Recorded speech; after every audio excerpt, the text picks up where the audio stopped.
오늘 우리에게 주시는 하나님의 말씀은 창세기 33장 12절에서 20절까지의 말씀입니다. 제가 가지고 있는 성경으로 구약 50쪽입니다. 창세기 33장 12절에서 20절까지의 말씀을 봉독하겠습니다. 에서가 이르되 우리가 떠나자 내가 너와 동행하리라. 야곱이 그에게 이르되 내 주도 아시거니와 자식들은 연약하고 내게 있는 양떼와 소가 새끼를 데리고 있은즉 하루만 지나치게 몰면 모든 떼가 죽으리니 청하건대 내 주는 종보다 앞서가소서. 나는 앞에 가는 가축과 자식들의 걸음대로 천천히 인도하여 세일로 가서 내 주께 나아가리이다. 에서가 이르되 내가 내 종 몇 사람을 내게 머물게 하리라. 야곱이 이르되 어찌하여 그리하리이까. 나로 주께 은혜를 얻게 하소서 하매 이날에 에서는 세일로 돌아가고 야곱은 숫곳에 이르러 자기를 위하여 집을 짓고 그의 가축을 위하여 우릿간을 지었으므로 그 땅 이름을 숫곳이라 부르더라. 야곱이 밧단 아람에서부터 평안히 가나안 땅 세겜 성읍에 이르러 그 성읍 앞에 장막을 치고 그가 장막을 친 밭을 세겜의 아버지 하몰의 아들들의 손에서 백그시타에 샀으며 거기에 제단을 쌓고 그 이름을 엘엘로헤 이스라엘이라 불렀더라. 아멘. 오늘 우리에게 주시는 하나님의 말씀의 제목은 제단을 쌓는 인생 되게 하소서라는 제목으로 말씀을 나누겠습니다. 앞서 말씀을 나누었던 창세기 32장은 야곱의 인생에서 터닝 포인트가 되는 말씀이었습니다. 하나님께서 야곱, 움켜쥐는 자, 속이는 자의 인생에서 이스라엘, 이긴 자, 하나님과 겨루어 이긴 자라는 이름을 주셨습니다. 허벅지 관절을 쳐서 약한 자가 더욱 약해졌지요. 그런데 이긴 자라는 이름을 주셨습니다. 하나님은 우리가 약할 때 더욱 강하게 하시지요. 내가 약할 때 바로 전지전능하신 하나님을 더욱 의지하게 되기 때문입니다. 약하십니까? 어려우십니까? 건강이 좋지 못하십니까? 괴롭고 힘든 일이 있습니까? 그래서 우리가 이 자리, 예배의 자리, 기도의 자리, 찬양의 자리에서 하나님께 더욱 매달리며 의지할 수 있으니 우리는 강한 자, 이긴 자입니다. 야곱이 다리를 절뚝이며 에서를 만났습니다. 7번이나 엎드리며 에서에게 나아갔지요. 에서가 데려온 400명은 도대체 누구를 치려고 우리를 소집했는지 어리둥절했을 것입니다. 밤새도록 씨름하여 야곱의 몰골이 말이 아닙니다. 영어 성경에는 레슬링을 했다고 되어 있습니다. 밤새 천사와 레슬링을 한 모습에 다리까지 절면서 7번이나 절하며 에서에게 나아오고 있는 저 사람을 치려고 우리를 소집했는가? 도리어 의문이 들었을 것입니다. 에서 역시 야곱의 연약한 모습을 보고 눈물이 났습니다. 또 야곱과 에서가 만나는 그 순간 하나님께서 에서의 마음을 만져주셨습니다. 야곱은 하나님을 만났기에 에서를 만날 용기가 생겼습니다. 용기를 낸다는 것은 두렵지만 앞으로 나아가는 것입니다. 하나님을 만나 씨름했던 야곱, 하나님을 만나고 축복을 받은 야곱은 에서가 두렵지만 용기를 냅니다. 하나님이 반드시 함께 하심을 믿고 나아갑니다. 하나님께서 한순간에 에서와 야곱이 화해를 하도록 이끄셨습니다. 기도를 통해 하나님을 만나면 용기가 생깁니다. 세상을 이길 용기가 생깁니다. 관계가 어려운 사람과 화해를 한다는 것은 어려운 일이지요. 우리 삶에서도 관계에 어려움이 있을 수밖에 없습니다. 2명이어도 살아온 삶과 환경이 다르기에 어긋날 수 있습니다. 이야기를 들어보면 둘 다 옳습니다. 살아온 환경이 다른 것뿐입니다. 한 사람은 감자를 설탕에 찍어 먹고 다른 한 사람은 감자를 소금에 찍어 먹는 환경에서 자랐는데 무엇을 찍어 먹어야 되는지 두 명이 싸운다면 누가 옳겠습니까? 둘 다 옳은 것이지요. 세 명만 되어도 두 사람이 편을 먹고 한 사람을 왕따 시키기도 합니다. 인간의 모든 삶에서 관계에 대해 문제가 없는 사람이 거의 없습니다. 서로의 이해가 필요하지요. 그러나 기도 외에 방법이 없는 경우가 허다합니다. 야곱이 에서에 대한 두려움에 대해 하나님께 끈질기게 매달렸을 때 하나님께서 화해의 길을 열어주셨습니다.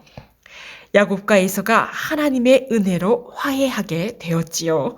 서로 끌어안고 웁니다. 에서가 야곱에게 자신이 살고 있는 세일로 함께 가자고 합니다. 에서가 살고 있는 세일은 후에 에돔이 됩니다. 에돔은 붉은이라는 뜻으로 에서의 별명이지요. 에서의 후손들의 땅이 됩니다. 에돔 위에 모압, 그 위에 암몬 땅이 있습니다. 에돔, 모압, 암몬, 바로 옆에 있는 땅이 가나안 땅입니다. 야곱은 에서가 사는 세일로 가지 않겠다고 하지요. 자식들이 연약하고 양떼와 소가 새끼를 데리고 있어서 지나치게 몰면 죽으니 야곱은 천천히 가겠다고 합니다. 사실 야곱은 에서를 따라가고 싶은 마음이 없습니다.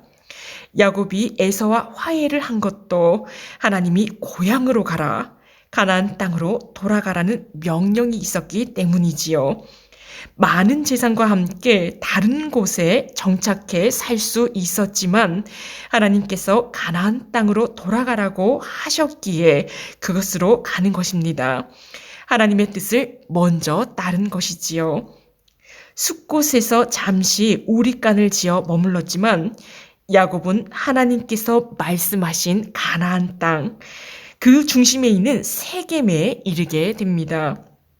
그곳에서 세겜의 아버지 하몰의 아들들에게서 야곱이 장막을 친 밭을 은 100개로 사게 됩니다.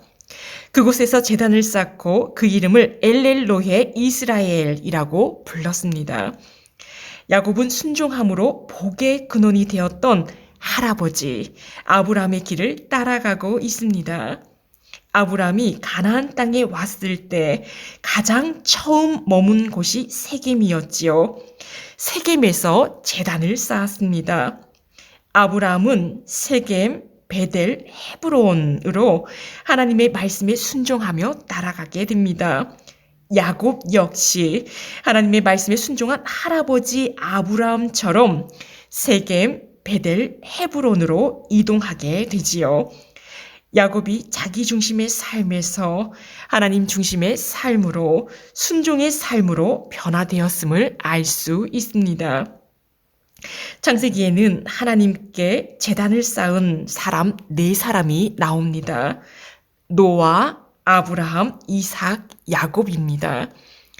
에서의 후손들은 자신들의 이름을 높이기 위해서 성과 탑을 쌓았지만 노아와 아브라함, 이삭, 야곱은 제단을 쌓았습니다.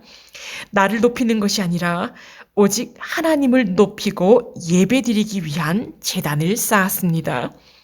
엘렐로의 이스라엘, 야곱이 쌓은 제단의 이름의 뜻은 하나님, 이스라엘의 하나님이라는 뜻입니다.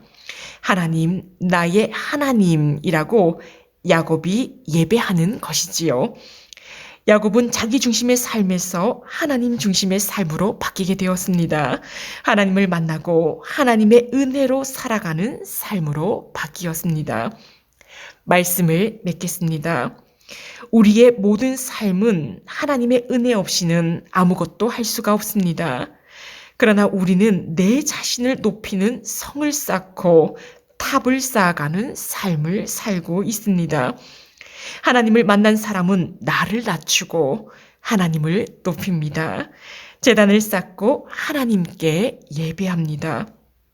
제단을 쌓는다는 것은 땅바닥과 같은 내 위에 하나님의 은혜를 쌓아가는 것입니다. 내 중심이 아니라 하나님의 뜻으로 하나하나 쌓아가는 것이지요. 땅바닥같이 엎드린 내 위에 하나님만 높이며 하나님만 드러내는 삶으로 쌓아가는 것입니다. 온전히 하나님 앞에 엎드린 삶, 하나님의 이름만 높이는 삶, 삶이 하나님이 받으시는 예배가 되는 삶이 되시기를 축원합니다. 기도하시겠습니다. 사랑의 하나님, 우리에게 매 순간 큰 은혜를 베풀어 주심을 감사드립니다. 하나님의 은혜 없이는 우리는 한순간도 살 수가 없습니다. 그럼에도 우리는 우리 자신을 높이며 성을 쌓고 탑을 쌓으려는 욕심 가운데 살아갑니다. 우리를 용서하여 주시고 기도로 하나님을 온전히 만나게 하셔서 늘 겸손한 삶, 하나님 앞에 엎드려 온전히 하나님의 이름을 높이며 하나님 앞에 제단을 쌓는 예배의 삶이 되게 하옵소서. 야곱과 에서가 하나님의 은혜로 화해를 이룬 것처럼 우리의 모든 삶에도 하나님의 은혜로 화해를 이루게 하시고 하나님을 만난 자로서 내가 먼저 7번 엎드릴 수 있는 용기를 주옵소서. 오늘도 하나님 앞에 예배와 기도로 제단을 쌓는 하나님의 자녀들에게 더 큰 은혜를 허락하여 주시고 순종함으로 받는 아브라함과 이삭과 야곱의 복을 누리게 하옵소서. 이 모든 말씀 예수님의 이름으로 기도합니다. 아멘. 생명의 말씀으로 나를 채우사 주의 길 예비